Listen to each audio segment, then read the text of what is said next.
waxaan leenahay dagaalku sidaa uu bilaamay maanta ku socdo weey maanta meel nabad laga soo qabtay ma jirto runta fiican nabad ceel bay ku dhacday waxaan halkan ugu mahad celinayaa wasiirka hawlaha guud ee Soomaaliya wasiir Maxamed Ayuub ee Hargeysa gudaheeda salaadiin tahay aqoonyahanka dhalinyar tahay haween tahay la wada qaylinayo leeyahay ma taqaan waa in la gurmado dadka gurmadaya marka hore xayay ku maqnaayeen 5 bilood ka hor xagee joogeen ma dalkay ka maqnaayeen ma dad intay hayeen hadda soo noolaadeen xagee joogeen haddii xukuumaddu wax kale oo anagu aanan ogeyn og tahay dee ummadda ha u sheegto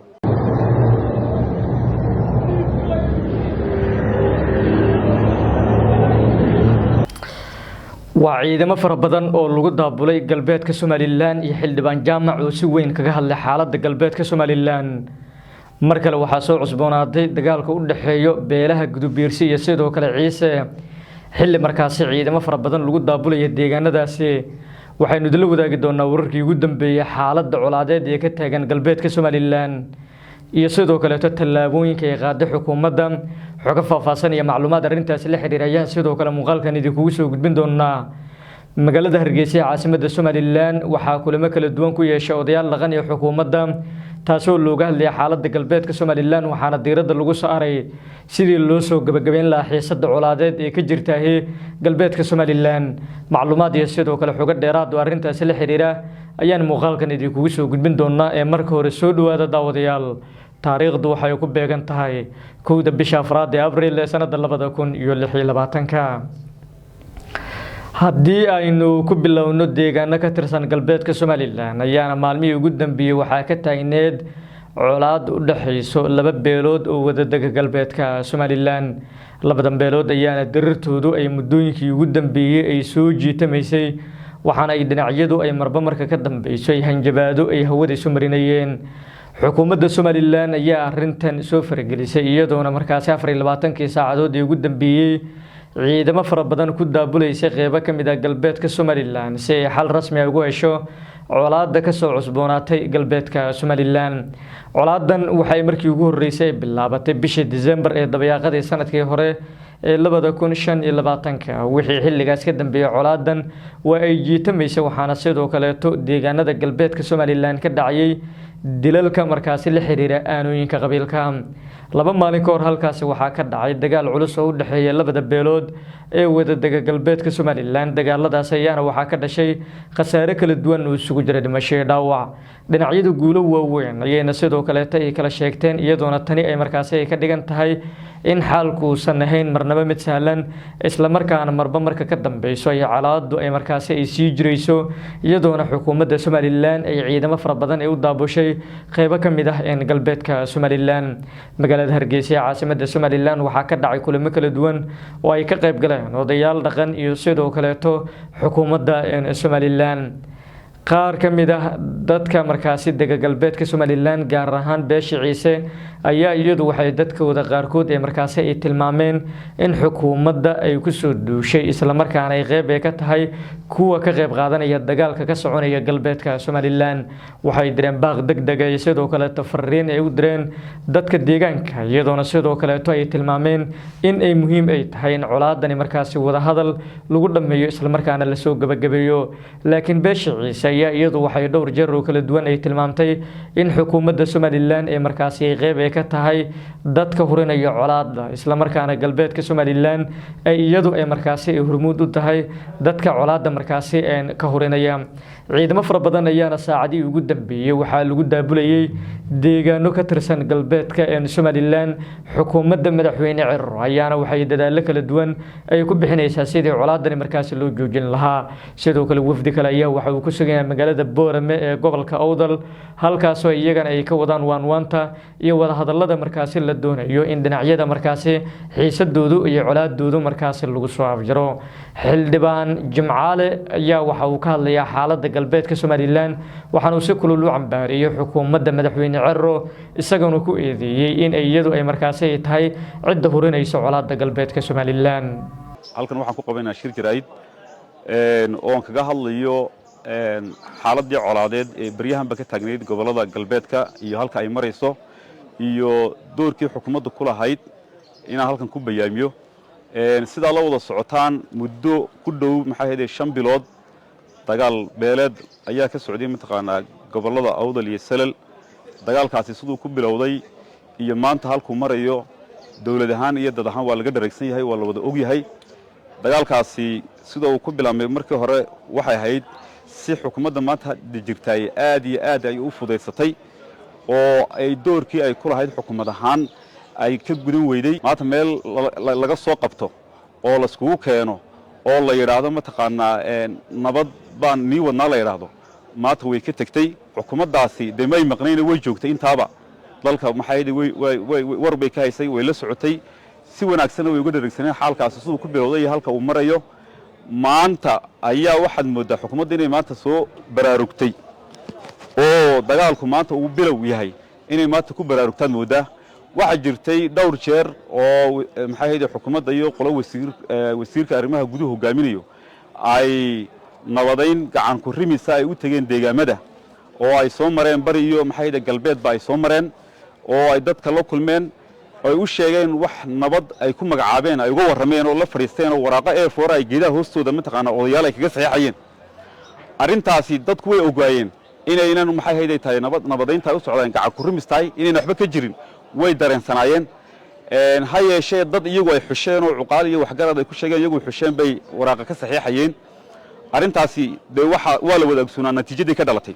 iyadoo wasiirka arrimaha guduhu uu ka waramayo uu leeyahay maxay ahayd nabad baan ka soo dhalinay deegaanadii dadkii nabad baan ka sidnaa oo hadlayo shir jiraa'id uu wado ayaa saacadii hadlayay mataqaanaa dhimashiyo dhaawacay ay maxay ay yaaleen ay deegaanada ka dhaceen ha yeeshee malaxumo iyo basar xumo iyo farso xumo ka dhacday xukuumadda jirta ay la timiday ayaa maanta halka gaarsiisay maalinta idinka nabad labadiina dhinac idinka soo go'do ee aad tiraahdaan mataqaanaa nabad baan maanta u baahanahay maalinta idinku inaad ka wada hadashaan baa muhiim laakiin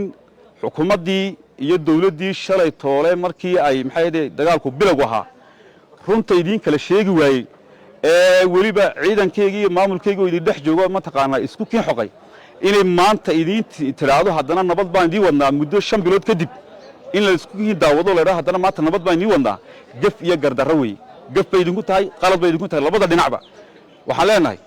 dagaalku sidaa uu bilaabmay maanta ku socdo way maalinta labadeena dhinac nabad isla garanno umbu dagaalkaasina joogsanaya cid laakiin meel kale nabad inooga keenaysa tiraado mataqaanaa barasha nagu saarata ma jiro uu soconaya sidaa uu ku bilowday weeyi nabadana labadeenaasi maalinta aynu isla garanno baynu ka wada hadli doonaa hadii leero laakiin cid kale oo maanta nabad intay maxay gacanta nagu wadan tiraado mataqaanaa shalay waan ku daawanayay maantaan baraarugay oo arkay halka xaaladdu marayso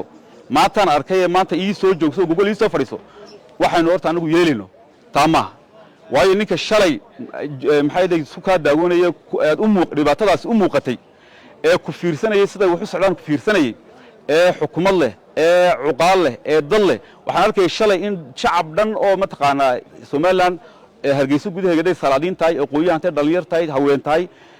la wada qaylinayo leeyahay mataqaanaa waa ila gurmado dadka gurmadaya marka hore xayay ku maqnaayeen 5 bilood ka hor xagay joogeen ma dalkay ka maqnaayeen ma maxay dad intay hayeen hadda soo noolaadeen xagay joogeen waa la yaqaanaa mataqaanaa xukuumaddu dhowr jeer oo bariga ay wax ka dhaceen sida madaxweynuhu ugu hadlay tanna dhowr jeer uu ku hadlay yaani wuxuu inay important u ahayn wuxuu ku sheegay shaqo yar oo la isturtuuray ayuu ku sheegay marka sidii markii hore xukuumadda iyo madaxweyne aad u yareysanayeen xaaladan iyo sida ay waxyiin u yareysanayeen uun ku jooga maanta meel nabad laga soo qabtay ma jirto runta fiican nabad ceel bay ku dhacday sidii ay geedka ugu laalayd bay nabad geedkii ugu laalan tahay waxaan markaa leeyahay xukuumadda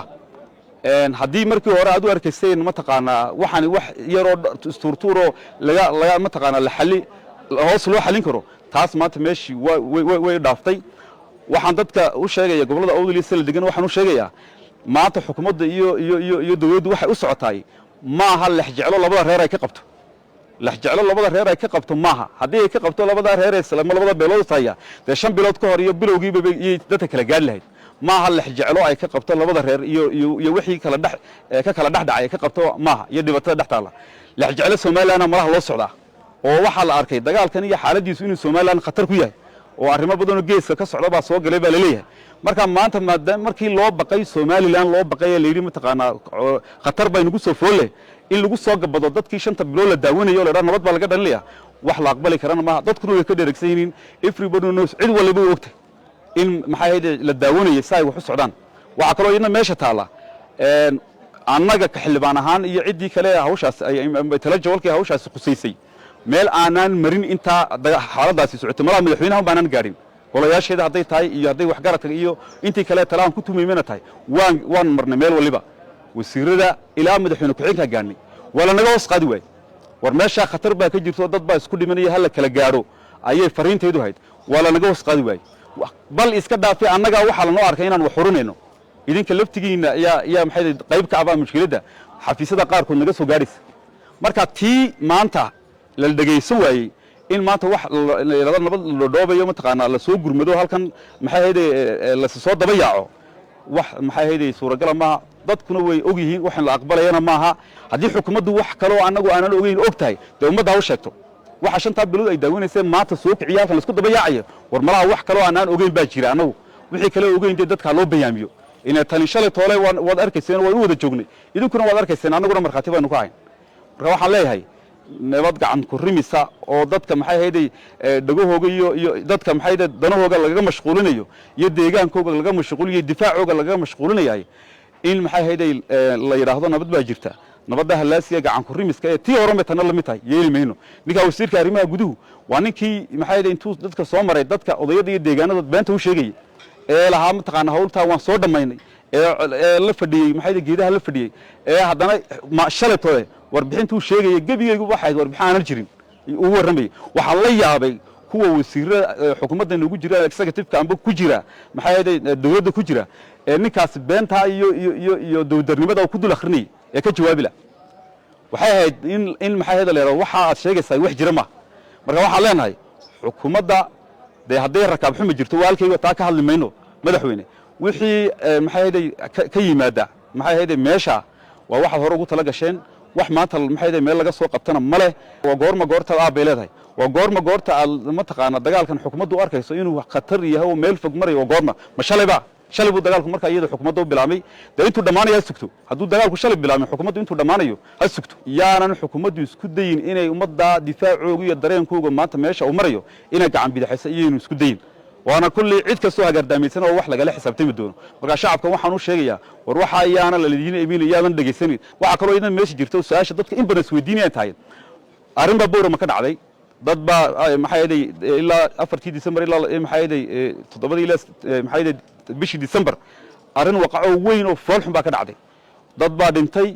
maxay ahayd ku dhintay basar xumo ka timid xagga xukuumadda ku dhintay dhaawacyo jiray ummadii maxay ahayd meesha ku intii dhimantoorta Ilaahay u naxariisto way dhinteen dadkii kale dhalinyarta dhintay dhaawac soo gaaray in maanta kuwii dulmiga u geysay agtooda ay ku maxay ahayd xukuumad dhaxdooda Soomaaliland ku silcaan oo meelo kale gargaar ma taqaana looga dalbo looga qaado waa nasiib daro ninkii shalay dulmiga geystay haddana inuu darayo kugu daro waa arrin aad u fool xun weeye waxaan halkan ugu mahad celinayaa wasiirka hawlaha guud ee Soomaaliya wasiir maxay ahayd Ayub oo ninkaasi isagu dawladnimada iyo iyo siyaasadda halka iska dhig laakiin wuxuu gartay tolnimo wax in xukuumadda Soomaaliland dib ka geysatay garan weyday buu gartay oo tolnimo ah oo walaalnimo ah ayuu gartay aad baan halkan markaa isaga ugu mahad celinaya de wax u galaya taariikhdiisa iyo tolnimadaba u galaya weeye aad baan isna halka ugu mahad celinaya laakiin xukuumaddu waxaad moodaa wixii boorama ka dhacay iyo accountability-geega iyo isla xisaabtankeegii waxay ku qarinaysaa dagaalka colaadda socotay ku qarinaysaa waayo haddayna ku qarinayn waxa meesha muuqata waxa weeyaan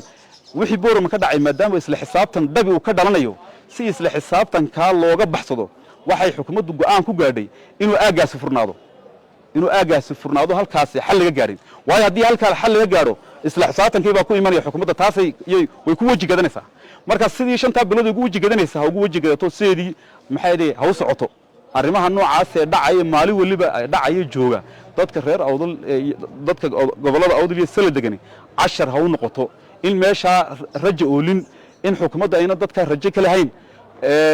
nabadooda iyo isku keenistooda iyo ma taqaana iyo nabad iyo wada hadalkooga iyo inay ma taqaana wixii dhibay maanta ay dareemayaan hoos eegto xukuumadda maanta jirtay rajo kama laha